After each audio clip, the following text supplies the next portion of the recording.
Something is happening between Ukraine and Russia that has the U.S. National Security Council spokesman making desperate attempts to prepare American audiences for major changes. Now the Biden administration has to deal with a host of difficulties when it comes to Russia. The war in Gaza has diverted world attention from Kiev's losing military campaign and the disastrously failed counter-offensive that Ukraine launched with NATO support has run out of steam. Kiev's troops are losing almost 100% of their personnel and equipment involved in the fighting. Russia has gone on the offensive.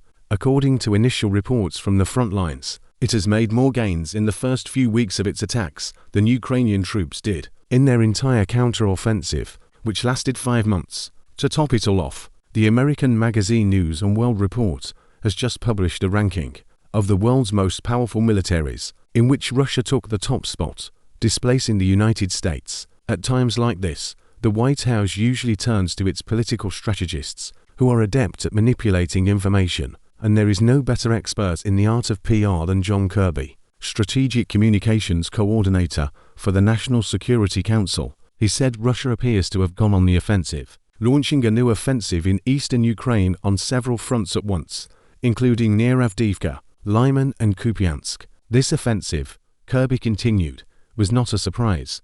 We watched it being prepared and looming. We warn that President Putin still seeks to occupy Ukraine, and we are working to ensure that Ukraine has the equipment necessary to defend its territories. In June 2022, Kirby's tone was quite different. Back then he said, Ukraine is getting as much as we can send, as fast as we can send. We are actively committed to helping the Ukrainian armed forces defend themselves and try to regain territory, particularly in the east and south. Now no one else is saying that Ukraine should take back any territories. Kirby now stresses that the new aid package, whose main elements are air defense equipment, anti-tank missiles and artillery shells, allows Ukraine to hold on and continue to defend itself against advancing forces, successfully repelling Russian tank columns advancing on Avdiivka. The Russians, Kirby hastened to add, suffered significant losses during their offensive, including the loss of at least 125 armored vehicles and other equipment near Avdiivka,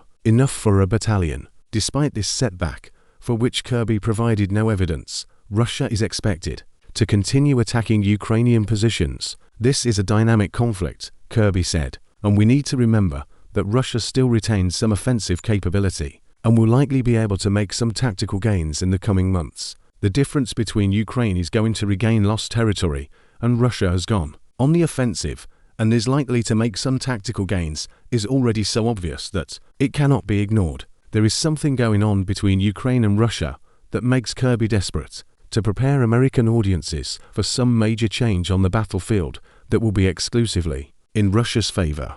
Attempts to minimize the significance of the Russian forces' successes, in particular the emphasis on their tactical nature, do not change the fact that all this comes after a failed counter-offensive in which Ukraine was supported by the collective military and economic might of the United States, NATO and the European Union. The shift from a major counter-offensive in which Ukrainian forces were supposed to retake at least most, if not all, of the Russian-controlled territories to defending positions and expecting Russia to seize more territory can no longer be written off as a mere tactical success. It is already quite definitely a strategic turn, which may well serve as a harbinger of the final trajectory for both sides of the conflict. The situation on the battlefield is far more dire than Kirby describes. In Avdiivka, Russian forces are not seeking tactical gains, but rather operational control of the battlefield that will help create a half-boiler to replicate the meat grinder scenario realized in and around Artemivsk earlier this year. The goal is not to encircle Avdiivka. The goal of the Russian forces is to present the Ukrainian military command with a dilemma. Surrendering Avdiivka could lead to a drop in morale among the Ukrainian defenders, while continued fighting could result in huge personnel losses due to difficulties preventing reinforcement of the garrison. In Artemivsk, the Russians managed to kill, wound and capture more than 70 Ukrainian soldiers, almost the same number of soldiers the NATO allies had amassed and trained before launching their counter-offensive. An attempt to hold Avdiivka could prove fatal to Ukraine's defensive campaign because Ukraine's reserves are depleted and it is forced to move soldiers from elsewhere along the contact line, thus creating additional opportunities for Russian forces to advance. Kirby mentioned Kupiansk in his statement, calling it another area where Russia could make some tactical gains. The battle for Kupiansk represents the epitome of the operational art of Russian forces, an example of how Russia was able to exploit the lack of Ukrainian personnel on the front lines by launching offensive operations in areas of the battlefield where Ukrainian forces were depleted in order to secure an additional advantage in manpower. In Kupiansk, Russia seeks to create another half-boiler, a new meat grinder along the lines of Artemivsk, forcing the Ukrainians to either retreat or bring into the fight additional troops it does not have, opening up some other section of the front for Russian offensive operations, and this cycle will repeat itself until there is a general collapse in the ranks of Ukrainian forces along the entire line of contact. However, this is not the most important aspect of what is now happening in Kupiansk. Unlike the defeat of the Ukrainian counter-offensive in Zaporizhia and the half-cocktails in Artemivsk and Avdiivka, all of which were fought on territories claimed by Russia, i.e., fought in accordance with President Vladimir Putin's stated goal of liberating Russian territories, Kupiansk is unequivocally on Ukrainian soil, as it is part of Kharkov Oblast. Although Russia has maintained a military presence in Kharkov Oblast since its retreat in autumn 2022, the aim was to defend areas in northern Luhansk Oblast, not to provide a springboard for further offensive operations by Russian forces. If Ukraine had tried to resolve the conflict through negotiations, Russia would have withdrawn its troops from Ukrainian territories. But since Ukraine decided to continue fighting, Russia went on the offensive on Ukrainian territory. In doing so, Moscow sent a clear signal that Russia, to ensure the safety of ethnic Russians in eastern Ukraine, is launching operations that could result in Ukraine losing 5 more regions to Russia. This is a new and very important turning point in the current conflict, which is of great strategic importance. John Kirby, of course, may try to dismiss the Russian offensive in Kupiansk as merely a tactical achievement, but in reality, this is truly a turning point in the conflict. Focusing on Russia's special military operation, Kirby, as they say, does not see the forest for the trees. Meanwhile, News and World Report has managed to see the main thing.